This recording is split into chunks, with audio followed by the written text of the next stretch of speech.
کل جماعتی حریت کانفرنس نے پارٹی کے وائس چیئرمین گلا احمد گلزار پر کالا قانون پبلک سیفٹی ایکٹ لاگو کرنے کی شدید مذمت کرتے ہوئے اسے انتقامی کارروائی قرار دیا ہے، جو کہ مودی کی زیر قیادت بھارتی حکومت کی بدترین فسطائیت کا ایک اور ثبوت ہے۔ حریت ترجمان نے کہا کہ بھارت کشمیریوں کی حق پر مبنی جدوجہد آزادی کو دبانے اور انہیں سزا دینے کے لیے فوجی ہتھ کنڈے استعمال کر رہا ہے۔ انہوں نے کہا کہ کشمیری عوام بھارت کے غیر قانونی تسلط سے اپنے مادر وطن کی آزادی کے لیے پرامن جدوجہد جاری رکھے ہوئے ہیں۔ حریت ترجمان نے واضح کیا کہ بھارت کل جماعتی حریت کانفرنس کے رہنماؤں اور کارکنوں کی گرفتاریوں سمیت ظالمانہ ہتھ کنڈوں کے ذریعے کشمیری عوام کی منصفانہ جدوجہد آزادی کو دبا نہیں سکتا۔ غیر قانونی طور پر بھارت کے زیر قبضہ جموں کشمیر میں نامعلوم مسلح افراد نے ضلع کلگام میں ایک پنچ کو گولی مار کر قتل کر دیا۔ نامعلوم مسلح افراد نے پنچ محمد یعقوب ڈار کو ضلع میں پولپورہ کے علاقے سندو کلگام میں گولی مار کر قتل کیا۔ ایک سینئر امریکی سفارتکار نے تسلیم کیا ہے کہ غیر قانونی طور پر بھارت کے زیر قبضہ جموں کشمیر میں انسانی حقوق کی صورتحال سے متعلق چیلنجز درپیش ہیں۔ امریکی نائب وزیر خارجہ برائے جنوبی و وسطی ایشیا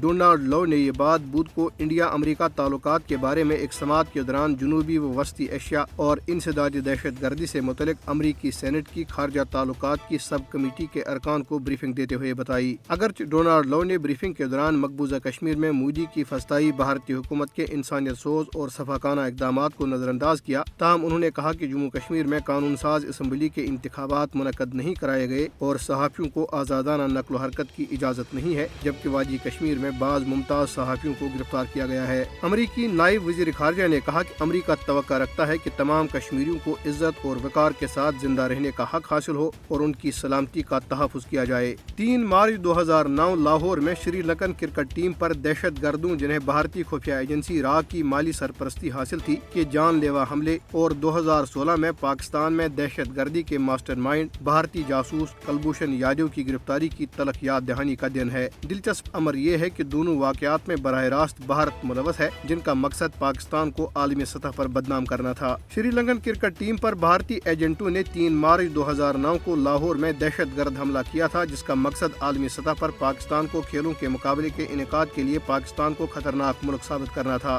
بارزاں 3 مارچ 2016 کو بھارتی جاسوس اور خفیہ ایجنسی را کے دہشت گرد کمانڈر کلبھوشن یادو، جو بھارتی بحریہ کا حاضر سروس افسر ہے، کو بلوچستان کے علاقے ماشکیل سے ایرانی پاسپورٹ پر پاکستان جاتے ہوئے گرفتار کیا گیا تھا، جس سے ثابت ہوتا ہے کہ بھارت لاہور میں سری لنکن ٹیم پر حملے سمیت پاکستان میں دہشت گردی کی مذموم کارروائیوں میں ملوث ہے۔